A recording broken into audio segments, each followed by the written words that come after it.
빌라 경매 싸게 낙찰받으면 무조건 이득일까요? 아닙니다. 시세조사 잘못하면 100% 망합니다. 빌라 시세 못 찾으면 무조건 하지 마세요. 이걸 모르면 낙찰받고도 후회할 가능성이 높아요. 실제로 경매 낙찰받고 1년 넘게 못 팔아서 발 동동 구르는 사람들 많습니다. 처음엔 이거 금방 팔리겠지? 호기롭게 내놓지만 3개월, 6개월, 1년이 지나도 안 팔리면 목소리도 변하고 불안해지고 상담 전화 걸면서 한숨만 쉬는 분들도 많아요. 특히 초보자들이 제일 많이 실수하는 게 뭔지 아세요? 실거래가만 보고 부동산 말만 믿고 빌라 시세 제대로 조사 안 하는 겁니다. 그렇게 낙찰받고 나서야 생각보다 안 팔리네?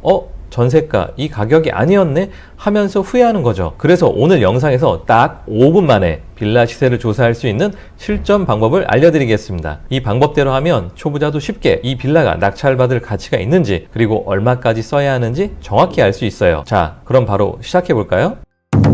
자, 이제 본격적으로 빌라 경매 시세 조사법을 알려드리겠습니다.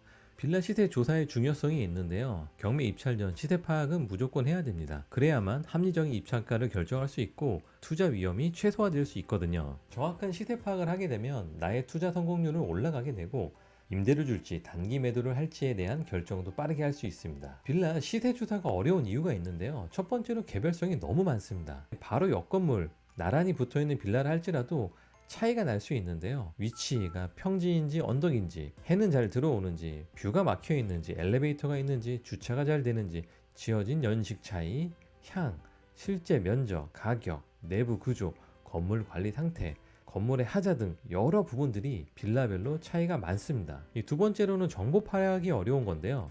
아파트의 경우 KBC나 부동산 어플들이 많기 때문에 정보를 누구나 쉽게 찾아볼 수 있습니다. 하지만 빌라는 KB시세 같은 게 존재하지 않죠. 네이버 부동산을 통해서 정보를 취합하려고 하는데요. 안타깝게도 빌라의 경우 일부 지역에서는 아직도 허위 매물들이 보이고 있는데요. 빌라 매물의 경우 신뢰도가 아파트보다는 낮습니다. 세 번째로는 신축 빌라 분양이 있습니다. 이 신축 빌라의 경우 자재비나 건축비 산수으로 인해서 분양가가 상당히 높습니다. 이런 고분양가 때문에 현재는 구축과 금액 차이가 너무 나고 있는데요. 빌라 거래의 경우 꼭 중개업소에서만 거래가 일어나는 게 아니라 빌라 현장 사무실에서 거래가 된다든지 또한 매매가 잘 이루어지지 않을 경우에 건축주가 투자금을 회수하기 위해서 높은 가격으로 전세를 맞춰놓는 경우가 많습니다. 또 신축 빌라에서는 업계약서를 쓰는 경우도 있습니다. 실제 매매된 금액보다 계약서를 더 높게 쓰는 거를 업계약서라고 하는데요. 대출을 많이 받기 위해서 업계약서를 쓰는 경우도 있습니다. 그렇기 때문에 시세 파악을 하는데 더 어렵습니다. 빌라 시세 조사가 어려워도 우리는 꼭 해야 됩니다. 첫 번째로 어렵기 때문에 오히려 기회입니다. 이 빌라 시세 조사는 나만 어려운 게 아니라 모두 다 어렵습니다. 경매 투자를 꽤 해본 사람들조차도 시세 조사는 똑같이 어렵습니다. 나에게도 남들에게도 어려운 것은 기회가 될 수 있기 때문이죠. 두 번째로는 투자금 대비 수익률이 좋습니다. 이 소액 투자에 아주 적합한데요. 종잣돈을 불리는데 아주 좋은 투자 방법입니다. 세 번째로는 임대 시장이 꾸준합니다. 매매 거래가 없어도 꾸준한 임대 수요가 있습니다. 물론 아파트 수요가 더 많긴 하지만 가격 또한 비싸기 때문에 이 빌라에서 전세나 월세를 찾는 사람들이 있는데요. 매매가 이루어지지 않는다 하더라도 전세를 놓음으로써 투자금 회수가 가능합니다. 보증보험 가격이 전세가를 낮춰주는 역할을 하지만 그만큼 전세가의 하방을 찍어주기 때문에 오히려 투자를 하는 입장에서는 전세가가 정해져 있기 때문에 입찰 금액을 결정할 때 도움이 됩니다. 네 번째로는 장기 투자가 가능한 건데요. 재개발 예정 지역에 빌라 투자를 할 경우 수익률이 아주 높습니다. 이건 단기 매도 시엔 해당되지 않고 이때는 대지 지분이 중요합니다. 현재는 신축 아파트의 공급이 어려운 상황인데요. 자재나 인건비 상승으로 인해서 건축비 자체가 상승되었고 경기 침체로 인해서 재개발 사업 또한 침체되어 있는 상황입니다. 나중에 재개발 시장에 화랑이 올 것이기 때문에 재개발 진행지의 특징을 분석한 후 비슷한 입지를 예측하는 방법이 있습니다. 재개발이 될 것 같은 지역에 먼저 선투자를 하는 방법인데요. 빌라 투자에 있어 적은 금액으로 최고의 수익을 낼 수 있는 방법입니다. 이것은 실력뿐만 아니라 운도 따라야 되는 영역이긴 합니다. 이 방법을 하기 위해서는 정비구역의 라인을 체크해서 이 부동산 플래닛을 통해서 노후도를 분석해서 이 특징을 파악하는 방법이 있습니다. 빌라 시세를 조사할 때 온라인을 조사를 해야 되는데요. 첫 번째로는 실거래가를 분석을 해야 되는데요. 6개월에서 1년 정도의 데이터를 찾아야 합니다. 내가 들어가는 경매 물건의 연식과 면적이 비슷한 조건을 찾아야 합니다. 그리고 나서 실거래 데이터를 정리하면 됩니다. 이 두 번째로는 예상 가격을 적용해야 되는데요. 네이버 부동산에서 매물을 검색합니다. 그리고 부동산을 탐문해서 시장에서 바로 팔 수 있는 금액, 예상 가격을 산출해야 됩니다. 이 세 번째로는 낙찰가율을 검색해야 되는데요. 빌라 경매는 실거주자보다는 투자하는 사람들이 비율이 더 높습니다. 많은 사람들이 시세 조사를 통해 적정한 금액을 낙찰받기 때문에 감정가 대비 평균 낙찰가율을 확인하는 게 중요한데요. 경매 사이트를 통해서도 확인이 가능하고 법원 경매 정보 사이트에서도 확인이 가능합니다. 실거래가의 경우 국토부 실거래 공개 시스템에서 확인을 할 수도 있고 시리얼에서도 확인이 가능합니다. 부동산 플래닛이나 부동산 디스코 사이트에서도 확인이 가능하고 시세 추정의 경우 부동산 플래닛이나 하우스머치에서 확인할 수 있습니다. 빌라에서는 공시가격이 중요한데요. 보증보험은 공시가격을 기준으로 가입이 가능하기 때문에 공시가격에 따라 전세가가 결정이 됩니다. 빌라 경매에서는 공시가격 파악하는 것도 매우 중요합니다. 이 호가조사를 할 때는 네이버 부동산에서 매물 금액을 파악하면 됩니다. 매물을 확인할 때 세부 조건을 조회해서 확인하면 조금 더 효율적으로 할 수 있습니다. 네이버 매물을 조사할 때 실제 매물이 맞는지 허위 매물을 걸러내는 게 중요한데요. 이따 실제 화면을 보면서 설명을 드리겠습니다. 이 실거래가와 이 네이버 부동산의 호가를 조사한 다음 이 시장 분위기를 조사해야 됩니다. 이건 인근 부동산의 유선으로 확인이 가능합니다. 우리가 관심 있는 경매 물건 인근에 공실이 있는지 매물이 많이 나와 있는지 파악을 하고 현지 부동산을 통해서 바로 팔 수 있는 금액 조사를 하면 됩니다. 이를 바탕으로 입찰가를 산정할 수가 있습니다. 입찰가를 산정할 때는 세 가지 방법이 있는데요. 첫 번째로는 매도 가능 금액을 파악한 다음에 내가 원하는 희망 이익을 뺀 방법이 있습니다. 예를 들어 매도 가능 가격이 2억이라고 했을 때 내가 2천만 원의 수익을 봐야겠다라고 하면 1억 8천의 입찰가를 산정하는 방법이 있고요. 두 번째 같은 경우에는 평균 낙찰가율을 통해서 입찰가를 산정하는 겁니다. 인근 지역의 낙찰가율이 75%라고 나타났을 때 감정 가격이 2억이라고 하면 1억 5천에 입찰가를 산정할 수가 있습니다. 이 세 번째로는 내가 들어가는 실제 투자금 대비의 수익률로 입찰가를 산정하는 방법이 있습니다. 보통 30%에서 50% 내외에서 계산을 하는데요. 이 수익률의 비율은 인기 지역이냐 비인기 지역이냐에 따라서 차이를 두면 됩니다. 예를 들어 투자금이 5천만 원이라고 했을 때 수익금은 1,500만 원에서 2,500만 원이 책정이 되게 되겠죠. 대출금액, 여러 가지 기타 비용들을 빼고 났을 때 수익금을 생각하면 내가 써야 되는 입찰가가 정해지게 됩니다. 이 세 가지 방법들 중에서 최종 입찰가를 산정하면 되는데요. 이건 개인의 성향이나 상황에 따라서 필요한 것을 선택하면 됩니다. 나 선택하기가 좀 어렵다라고 말씀하시는 분의 경우는 이 세 가지 금액을 평균 금액으로 입찰을 하시는 것도 한 방법입니다. 이때 고려해야 될 부분들도 있는데요. 인기가 많거나 장점이 많은 곳이라고 하면은 입찰가를 조금 더 올릴 수 있고 상승장인지 하락장인지에 따라서도 입찰가를 올리거나 내리거나 하는 판단도 해야 됩니다. 이제 실거래가 조사와 호가 조사 하는 방법을 여러분들에게 실제로 보여드리겠습니다. 이 물건을 한번 예시로 해보겠습니다. 실거래가 조사하는 거는 시리얼이나 부동산 플래닝, 부동산 디스코, 국토부 실거래 공개 시스템이 있는데요. 먼저 부동산 디스코를 검색을 해보겠습니다. 이렇게 부동산 디스코를 검색을 하고 주소를 입력하고 실거래가액을 검색을 합니다. 해당 물건을 찾아서 클릭을 하면 됩니다. 그러면 실거래가액을 파악을 할 수가 있는데요. 이 경매 물건의 경우 해당 단지의 최근 실거래가액은 20년도 7월에 2억 7,300이었습니다. 그리고 실거래가액을 파악을 할 때는 인근에 비슷한 스펙의 물건도 실거래가액을 파악을 해야 되는데요. 이렇게 하나하나 클릭을 해 가면서 비슷한 면적의 연식의 물건을 찾는 겁니다. 2011년식의 전용 면적 52제곱미터 비슷한 물건을 찾는 거죠. 실거래가액을 조사하는 건 이렇게 디스코에서도 할 수 있고 부동산 플래닛에서도 할 수 있습니다. 디스코보다는 부동산 플래닛이 저는 더 보기가 편하더라고요.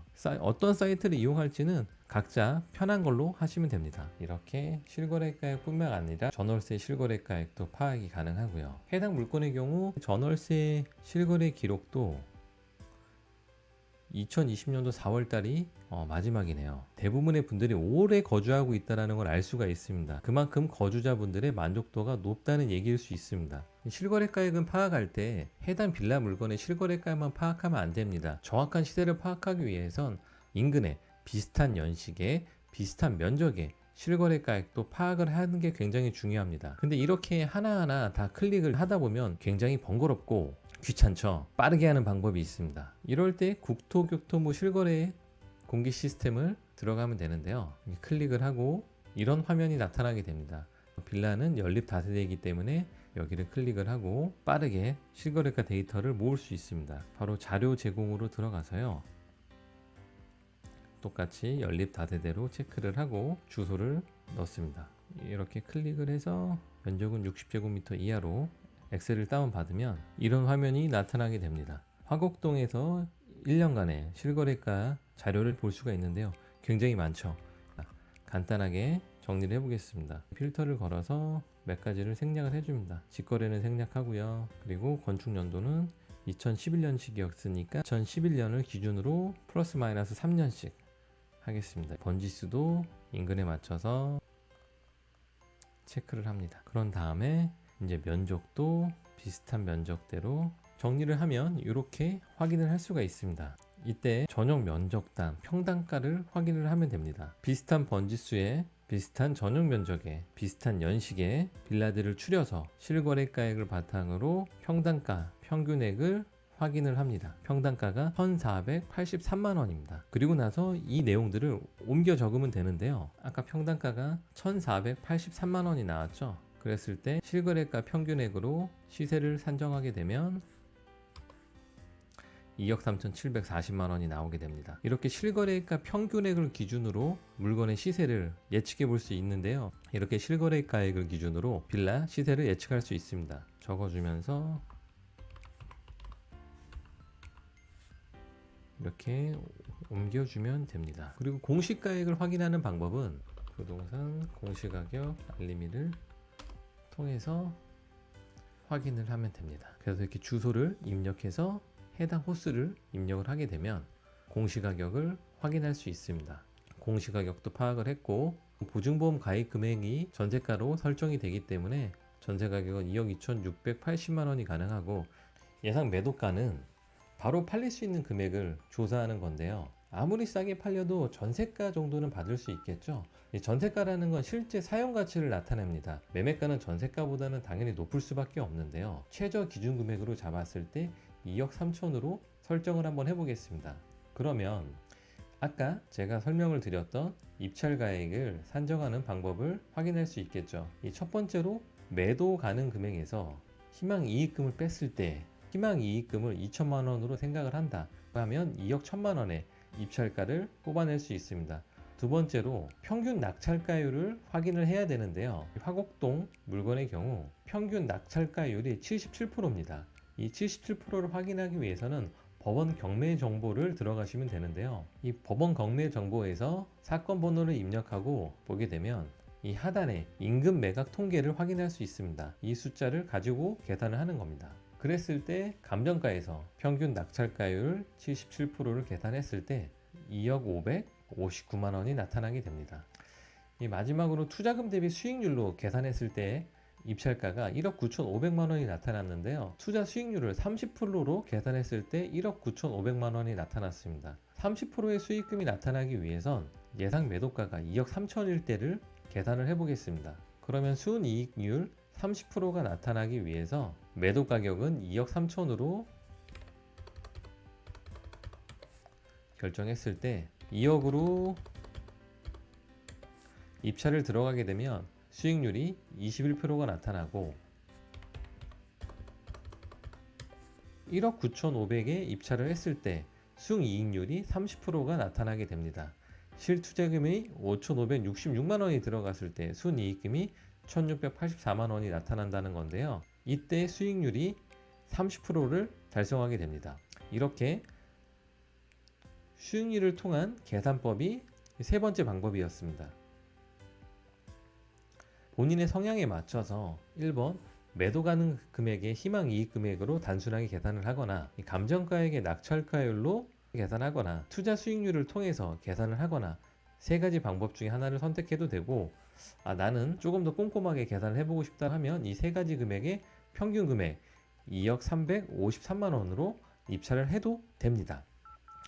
이 물건의 경우 현재 2억 1,300에 최저가로 시작을 하게 되는데요. 최저가로 입찰을 해도 단기 매도가 가능하기 때문에 나쁘지 않다라고 보여지지만 조금 더 수익을 바라본다라고 하면 한 번 더 유찰된 후에 입찰을 하는 것이 좋겠죠. 이렇게 입찰가 산정하는 방법도 설명드렸습니다. 이제 오프라인 빌라 시세 조사 방법을 설명드릴 건데요. 영상이 너무 길어지는 관계로 다음 영상에서 오프라인 빌라 시세 조사하는 방법을 설명드리도록 하겠습니다. 저도 처음 경매를 시작했을 때 시세조사가 얼마나 중요한지 몰랐습니다. 그냥 실거래가만 보고 대충 입찰가를 정했고 뭐 싸게 샀으니까 이득이겠지 라고 생각했죠. 그런데 경매를 하다 보면 싸게 사는 것보다 더 중요한 게 있습니다. 바로 정확한 시세조사입니다. 한 번은 경매로 빌라를 낙찰받았는데 처음엔 괜찮은 가격이다 라고 생각했어요. 그런데 막상 팔려고 하니까 생각보다 매수자가 없었습니다. 왜냐고요? 시세조사를 제대로 안 했기 때문이죠. 제가 참고했던 실거래가는 6개월 전 데이터였고 그 사이에 시세가 떨어졌던 겁니다.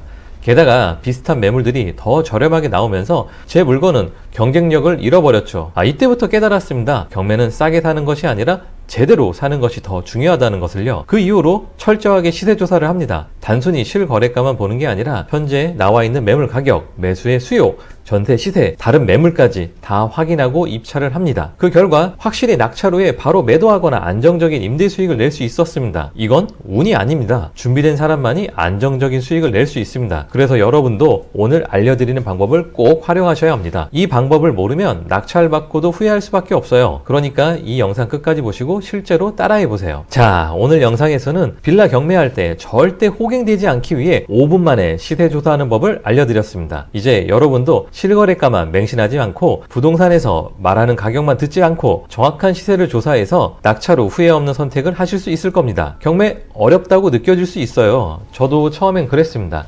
하지만 오늘 알려드린 방법처럼 하나씩 차근차근 따라가기만 하면 주부, 싱글맘 분들도 충분히 해낼 수 있습니다. 경매는 시세조사만 잘한다고 되는 게 아니죠. 입찰 전략, 명도, 대출까지 하나하나 제대로 알아야 실전에서 살아남을 수 있습니다. 그래서 앞으로도 여러분이 실전에서 꼭 필요한 경매 지식을 빠르고 쉽게 배울 수 있도록 영상을 계속 올릴 예정입니다. 만약 오늘 영상이 도움이 됐다면 구독과 좋아요, 알림 설정까지 해주시면 앞으로 더 좋은 영상이 올라왔을 때 놓치지 않으실 수 있습니다. 그리고 혹시 더 궁금한 내용이 있다면 댓글에 남겨주세요. 여러분과 소통하며 답변 드리겠습니다. 경매는 절대 어렵지 않습니다. 차근차근 배워가면 주부도 싱글맘도 성공할 수 있어요. 그럼 우리 모두 흑자 경매합시다. 바이바이.